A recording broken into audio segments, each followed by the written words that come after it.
Halo, selamat datang di Aksa Movie 21. Semoga kalian semua dalam keadaan sehat dan selalu dilancarkan rezekinya.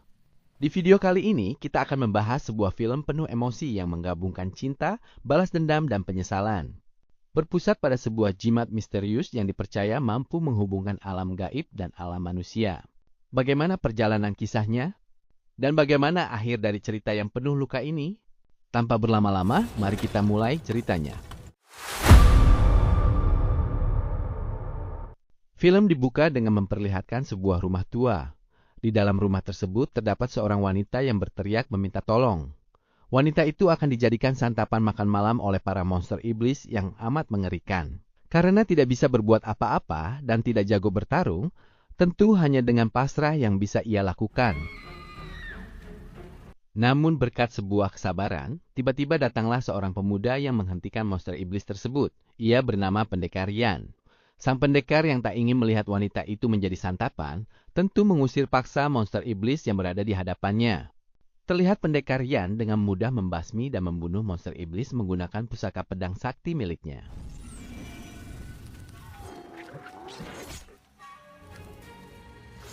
Berkat kebaikannya menolong sesama manusia, keesokan harinya sang pendekar dijamu makanan dan anggur satu paket oleh penduduk desa karena telah mengalahkan dan membantai para monster iblis yang meresahkan.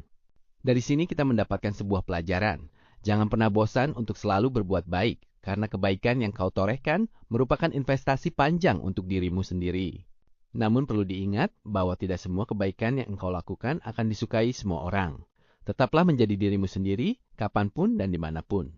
Benar saja, para pemuda yang berada di hadapan Pendekar Yan ternyata adalah pasukan pembunuh bayaran yang ditugaskan untuk membunuhnya. Tanpa kronologis yang jelas, pada intinya mereka melakukan pekerjaan tersebut demi sebuah bayaran agar tetap bisa bertahan hidup dan memenuhi kebutuhan di era yang amat krisis. Sang pendekar yang mengetahui hal tersebut tentu berusaha melawan para pasukan pembunuh bayaran yang berada di hadapannya, meskipun dirinya sendiri dalam keadaan tidak sehat karena makanan dan minuman yang baru ia konsumsi telah dicampur racun mematikan. Namun untungnya, sang pendekar dapat bersembunyi di sebuah rumah tua yang terletak di tengah-tengah hutan desa. Seketika itu pula ia pingsan karena tak kuat menahan racun yang berada di dalam tubuhnya. Di saat pingsan inilah pendekar teringat akan mendiang istrinya yang tewas dibantai dan dibakar oleh para warga desa, di mana para warga mengira wanita tersebut akan membawa bala dan malapetaka. Seusai terbangun dari pingsannya, pendekar terkejut karena ia berada di sebuah tempat yang belum pernah ia singgahi. Disinilah ia menanyakan kepada salah satu warga yang melintas. Ia mengatakan bahwa tempat ini merupakan tempat suci, tempat keberadaan para orang mati berkumpul, di mana setiap orang yang berada di sana mempunyai sebuah segel nama guna bertengkar nasib agar bisa lahir kembali menjadi wujud manusia. Mendengarkan ungkapan tersebut, tentu pendekar terkejut dan mengira bahwa dirinya sudah tewas dan menjadi bagian dari mereka. Melihat penampilan sang pendekar yang berbeda, salah satu warga pun memandunya menuju sebuah sungai abadi untuk membersihkan segala kotoran dan bau yang menempel di badannya. Namun di saat membuka baju sang pendekar, orang tersebut terkejut karena pendekar tidak mempunyai segel nama seperti yang lain. Disinilah ia memanggil salah satu petugas untuk melihat dan mengecek pendekar yang tidak mempunyai segel nama. Petugas pun mengecek kematian pendekar lewat daftar nama yang ia punya. Namun seketika pendekar muntah, yang membuat petugas terkejut melihatnya. Bahkan roh-roh yang menyaksikan hal tersebut pun menyimpulkan bahwa pendekar Yan belumlah mati. Pendekar yang bingung dan resah memutuskan lari mencari jalan agar bisa keluar dari tempat tersebut. Namun di waktu bersamaan, datanglah seorang wanita cantik melintas menunggangi kuda putih bersama pasukannya. Wanita tersebut bernama Cheng Mei, seorang wanita yang ditugaskan menjaga dan membasmi roh iblis yang berada di tempat suci. Benar saja, para roh iblis pun seketika datang menyerang Cheng Mei dan pasukannya. Tak lain karena menginginkan batu suci yang berada di dalam tubuh Cheng Mei.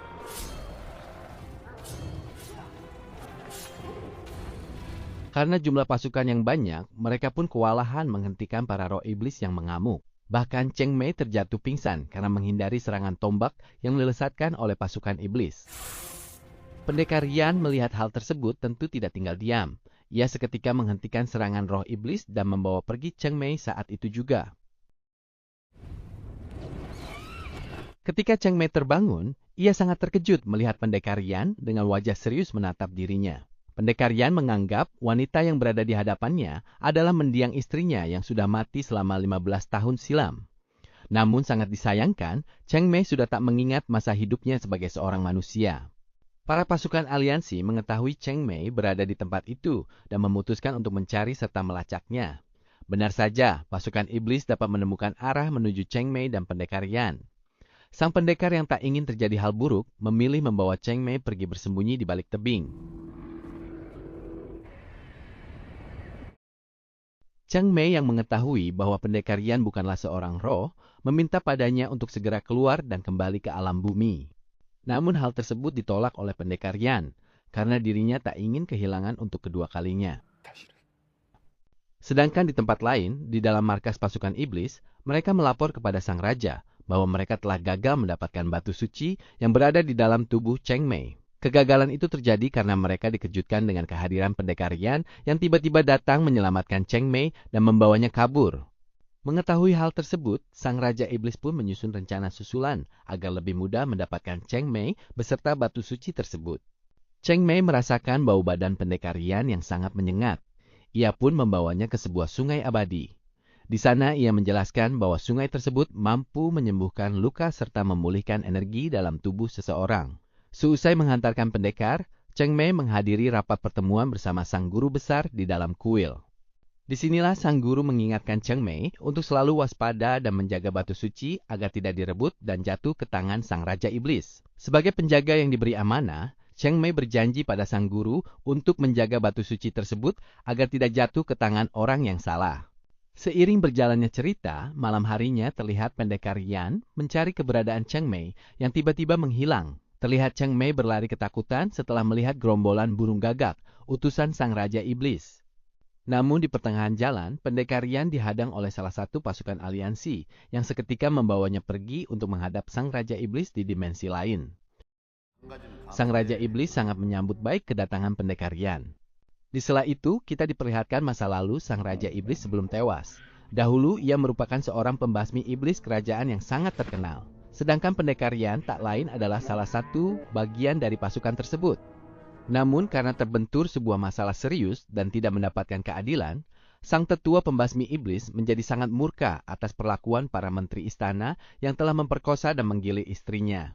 Karena itulah sang tetua mengerahkan pasukan untuk menuntut keadilan dengan menyerang dan membunuh semua menteri istana yang telah memperkosa istrinya yang saat itu sedang hamil 3 bulan hingga tewas.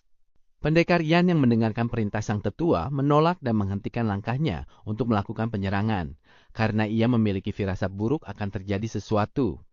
Namun keputusan sudah dibuat, dan sang tetua tetap teguh pada pendiriannya untuk membantai para menteri keparat tersebut. Benar saja, dalam hitungan detik, pasukan sang tetua dapat dengan mudah dilumpuhkan oleh pasukan istana.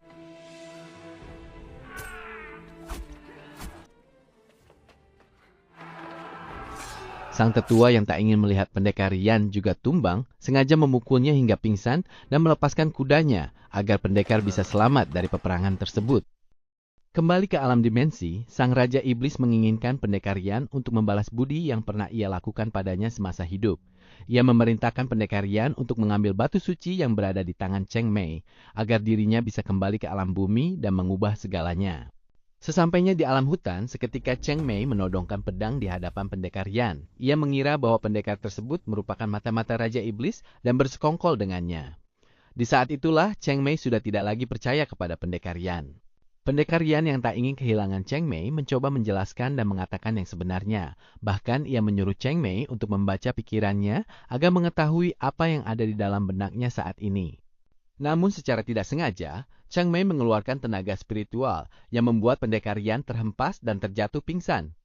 Di tempat lain, di dalam markas para pasukan aliansi, mereka mulai menyusun strategi untuk mencuri Cheng Mei secepat mungkin.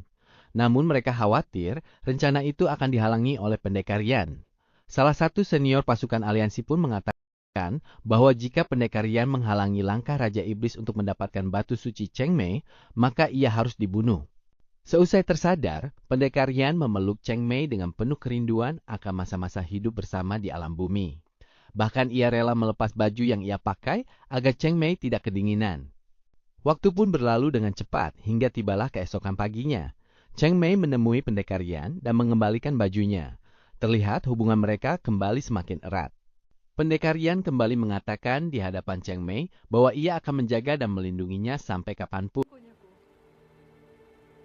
Namun benar saja, seketika pasukan burung gagak utusan Raja Iblis melintasi mereka.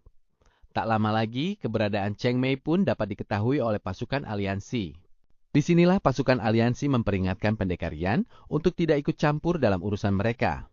Jika peringatan itu diabaikan, mereka tidak akan segan-segan membunuh siapapun yang menghalangi sang Raja Iblis mendapatkan jimat batu suci. Terlihat Cheng Mei kewalahan melawan dua pasukan aliansi dan terdesak hingga hampir tertusuk tombak. Seketika pendekar Yan melesat, menangkis dan menghentikan serangan tersebut. Terjadilah pertarungan epik di antara mereka. Pendekar Yan tidak akan membiarkan pasukan Raja Iblis membunuh Cheng Mei. Dengan keahlian bermain pedang dan pengalaman di medan perang, pendekar Yan mampu membuat kedua pasukan aliansi kewalahan melawannya. Pendekar Yan menyuruh Cheng Mei segera kabur dan melarikan diri. Para pasukan aliansi yang pernah berjuang bersama pendekar Yan di alam bumi meminta maaf, namun tetap melaksanakan misi sang Raja Iblis untuk mendapatkan jimat batu suci dengan cara membunuh Cheng Mei. Disinilah mereka membagi dua strategi, satu menyerang pendekar Yan dan satu lagi mengejar kepergian Cheng Mei. Terlihat pendekar Yan mulai kewalahan melawan senjata ranjau yang mengakibatkan dirinya tertusuk. Karena cemas dengan keadaan sang istri, pendekar Yan bangkit kembali dengan memutus ranjau yang menusuk dadanya menggunakan pusaka pedang yang ia miliki. Di sisi lain, Cheng Mei berusaha melawan dan menangkis serangan pasukan aliansi. Namun serangan tersebut membuat dirinya semakin terdesak. Tak sebatas itu, pendekar Yan juga berusaha keras menyusul kepergian Cheng Mei yang sedang berada dalam bahaya. Jika tidak segera diselamatkan, Cheng Mei bisa terbunuh. Seketika pendekar Yan datang dan menusuk salah satu pasukan aliansi menggunakan pusaka pedang miliknya. Melihat saudaranya terbunuh, hal tersebut memancing emosi pasukan aliansi lainnya. Dengan gerakan secepat kilat, pendekar Yan kembali melesatkan pusaka pedangnya yang membuat musuhnya tumbang dan hancur seketika.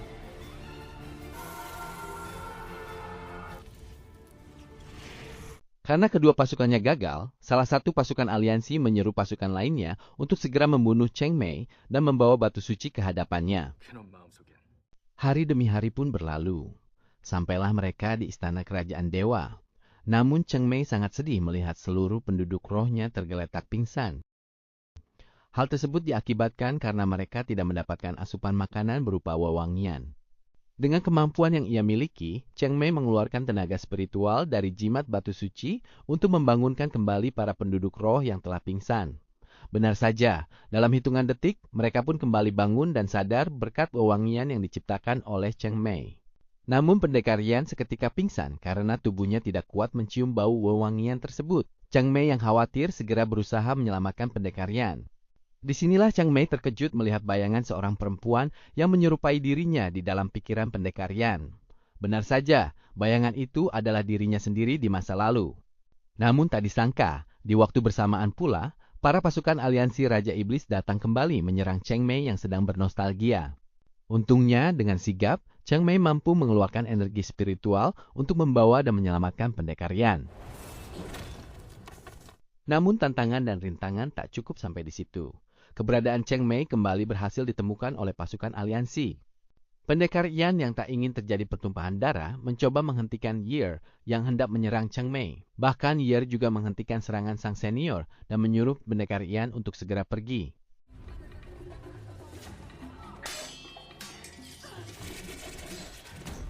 Dari sinilah kita diperlihatkan sekilas masa lalu Ye.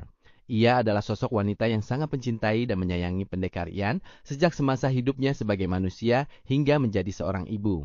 Hingga kini, Ye tetap menaruh harapan dan cinta kepada pendekar Yan.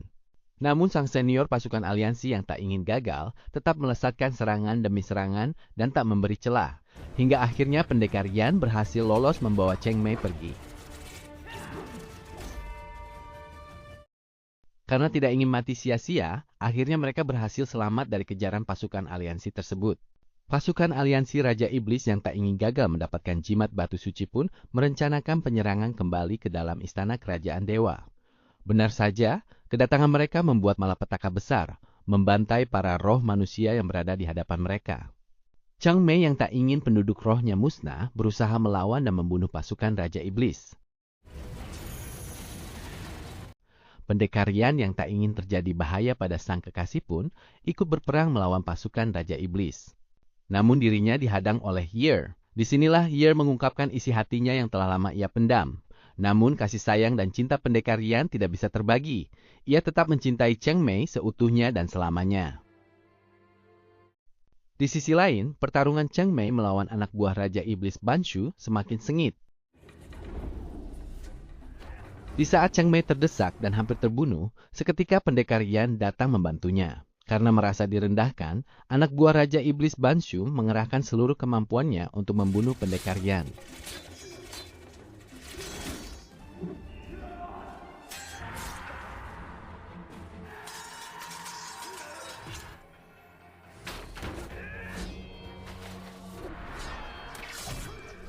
Di waktu bersamaan, Yer masuk ke dalam tubuh Changmei. Disinilah ia memperalat Changmei untuk membunuh pendekar Yan, agar pendekar tersebut menaruh kebencian pada Changmei. Ketika pendekar Yan mengetahui bahwa hal tersebut adalah perbuatan Yer, ia memilih untuk pasrah dan membiarkan dirinya terhunus pedang. Melihat pendekar Yan terluka, Yer sangat sedih dan kecewa terhadap perbuatan yang baru saja ia lakukan kepada orang yang paling ia sayangi. Anak buah sang Raja Iblis yang melihat kesempatan tersebut tentu tidak menyia-nyiakannya untuk membunuh pendekar Yan dan Changmei. Namun aksi tersebut berhasil dihentikan oleh Yer yang membuat keduanya tertusuk. Dari sinilah kita mendapatkan sebuah pelajaran bahwa cinta tidak bisa dipaksa. Carilah pasangan atau seseorang yang menerima dirimu apa adanya.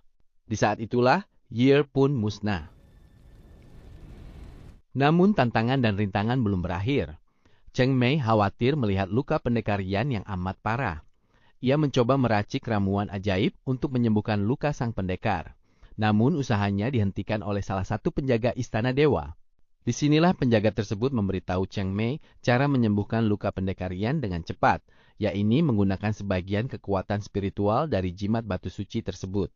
Mendengarkan hal tersebut tanpa berpikir panjang, Changmei melakukan ritual untuk menyalurkan sebagian energi jimat batu suci tersebut. Sang Raja Iblis yang mengetahui semua murid dan pasukannya telah tewas, tentu sangat marah.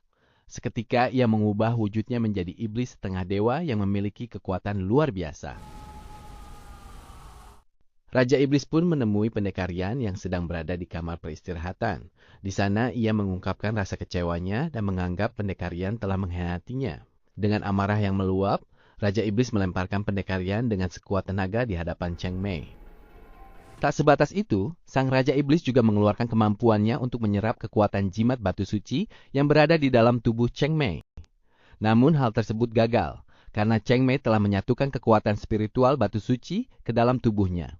Karena rencananya gagal, sang Raja Iblis membawa Changmei ke markas kerajaannya untuk memulai ritual membuka segel jalan menuju alam dunia manusia. Pendekar Yan yang mengetahui rencana tersebut, dengan sisa-sisa energi yang ia miliki, segera melesat menuju markas kerajaan iblis untuk menggagalkan semua rencana sang Raja Iblis. Namun alangkah terkejutnya pendekar Yan. Sesampainya di markas, kedatangannya ternyata telah ditunggu oleh ribuan pasukan Raja Iblis. Di saat itulah, pertarungan epik antara satu orang manusia melawan ribuan iblis tak dapat dihindarkan.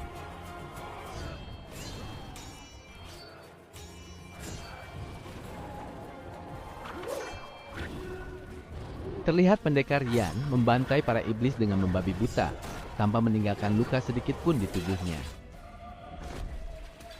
Tak lama kemudian, pertarungan antara sang Raja Iblis dan pendekar Yan pun dimulai. Pedang beradu dengan kekuatan dahsyat.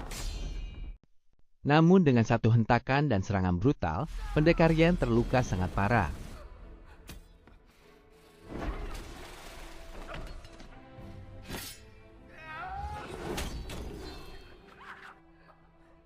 Changmei yang melihat Raja Iblis hampir berhasil membuka segel jalan menuju alam bumi, segera menyalurkan seluruh kekuatan spiritual jimat batu suci ke dalam tubuh pendekar Yan. Dengan kekuatan besar yang kini ia miliki, akhirnya pendekar Yan berhasil mengakhiri pertarungan dan membunuh sang Raja Iblis. Keesokan harinya, suasana kembali cerah dan damai. Dunia kembali tenang setelah semua kekacauan berakhir.